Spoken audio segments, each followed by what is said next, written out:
Batistuta, il tiro del gol! Gol di Gabriele Mar! Verona 1. Roar of thunder.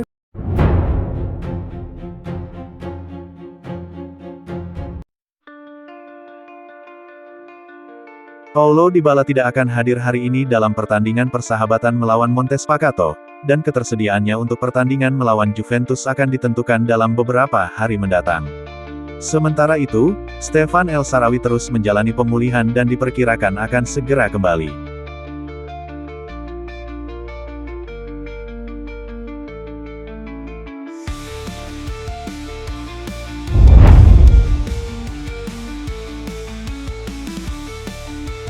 Dybala semakin membaik, sesi latihan pribadi baik pada hari Minggu maupun kemarin, saat Gasperini libur. Dia sangat ingin bermain melawan Juve, dan mengingat pentingnya pertandingan tersebut, dia akan melakukan segala yang dia bisa untuk bisa bermain. Persentase pemanggilannya sedikit meningkat.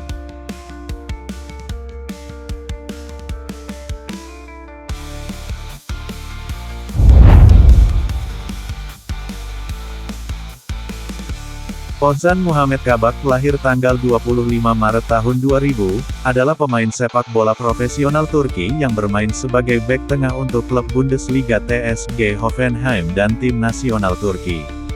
Kabak membuat Roma tertarik untuk mencoba merekrutnya. Pemain timnas Turki ini, seorang bek tangguh dan menguasai beberapa posisi di lini tengah. Tetapi mantan pemain Liverpool ini, juga diincar Napoli dan AC Milan.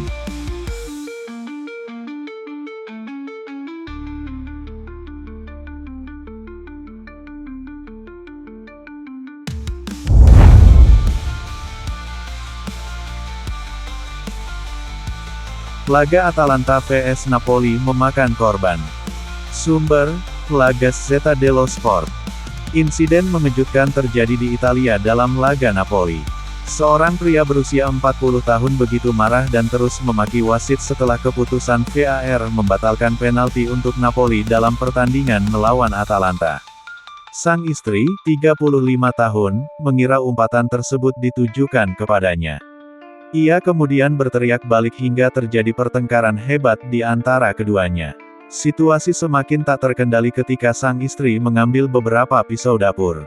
Ia menusuk suaminya di bagian samping tubuh dengan salah satu pisau, lalu melempar pisau lainnya ke dinding tepat di dekat korban. Akibat kejadian itu, pria tersebut dilarikan ke unit perawatan intensif, sementara sang istri ditangkap oleh pihak berwenang. Pertandingan sendiri berakhir dengan kekalahan untuk Napoli.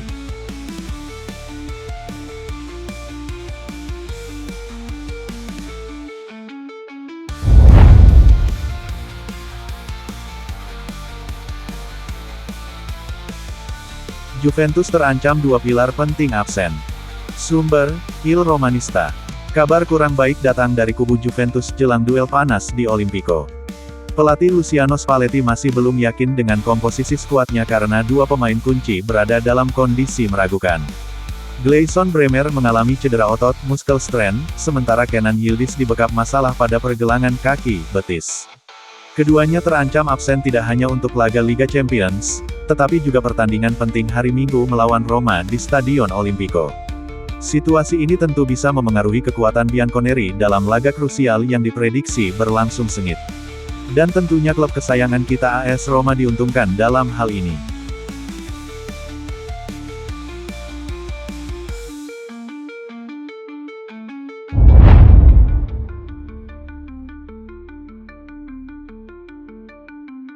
Zibi Bonik di Radio Romanista. Ini adalah kejuaraan yang unik. Di satu sisi, ada tim yang melaju kencang dan selalu menang. Di sisi lain, ada tim yang diharapkan mampu melakukan lebih. Roma terorganisir, jarang kebobolan, dan berhasil meraih poin di kandang maupun tandang. Saat ini, Liga Champions bukan hanya mimpi, tetapi kenyataan yang bisa menjadi lebih nyata pada hari Minggu ini. Struktur organisasi Roma saat ini berjalan dengan baik. Ranieri bertindak sebagai perantara. Gasperini mengelola tim dengan sangat baik. Massara adalah orang yang serius dan jarang berbicara dengan dunia luar. Kami baik-baik saja. Saya tidak setuju dengan keputusan untuk menjual Baldanzi dan merekrut Zaragoza. pemain yang menurut saya akan kesulitan di Italia. Saya akan memberi lebih banyak ruang kepada Pisili.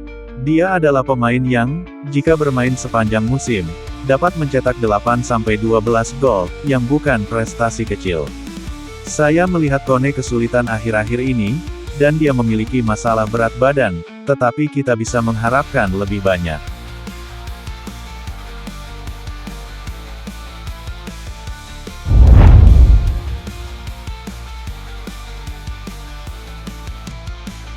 Strategi baru Friedkins. Klub Giallorossi ingin mengikuti jejak Napoli, memenangkan gelar secara berkelanjutan. Kata Scudetto menggoda bagi Dan Rian, bukan menakutkan. Kemenangan Conference 2022 dan final Liga Eropa 2023 dipandang oleh pemilik sebagai dua puncak yang darinya mereka dapat mengagumi panorama baru yang lebih menarik.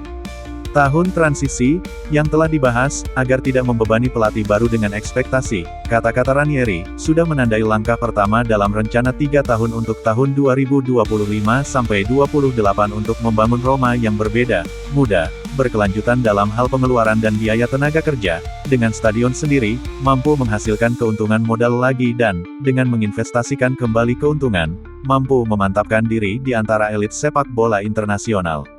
Ini menjelaskan investasi 200 juta euro di bursa transfer untuk pemain U24 dalam 1,5 tahun terakhir. 2027, tahun peringatan 100 tahun, harus menandai momen penting, pada di satu sisi, kembalinya dan konsolidasi di Liga Champions, di sisi lain, keinginan untuk terus meningkatkan standar dan bersaing memperebutkan gelar. Dengan Totti di tim manajemen, Gasperini di bangku pelatih, kepemimpinan yang kuat, dan Ranieri bertindak sebagai penghubung antara berbagai pihak. Napoli, yang memenangkan 2 Scudetto dalam 3 tahun dengan neraca keuangan yang sehat, adalah contoh yang sering diingatkan dan kepada anak buahnya.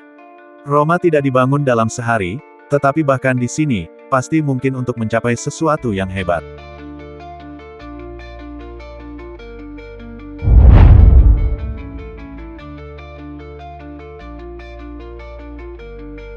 Gianluigi Buffon, kepala delegasi tim nasional saat ini, berbicara kepada La Gazzetta dello Sport dan menyampaikan apresiasi yang tinggi kepada pelatih Roma, Gianpiero Gasperini, memuji kualitas kemanusiaan dan profesionalnya serta menganalisis dampaknya pada kejuaraan.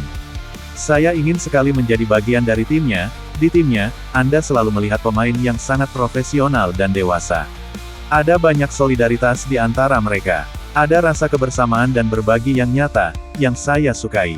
Jelas aneh bahwa seorang pelatih seperti dia, yang memiliki karir yang begitu penting dan panjang, terutama di Juve, dengan sektor junior, Red, belum pernah merasakan kepuasan melatih Juve senior. Saya pikir itu akan menjadi kegembiraan besar baginya. Saya tidak berpikir perlakuan ala Gasperini akan langsung membuahkan hasil. Saya pikir mungkin akan membutuhkan sedikit lebih banyak waktu dan kemudian mungkin saya akan melihat Roma sebagai calon pemburu tiket Liga Champions tahun depan.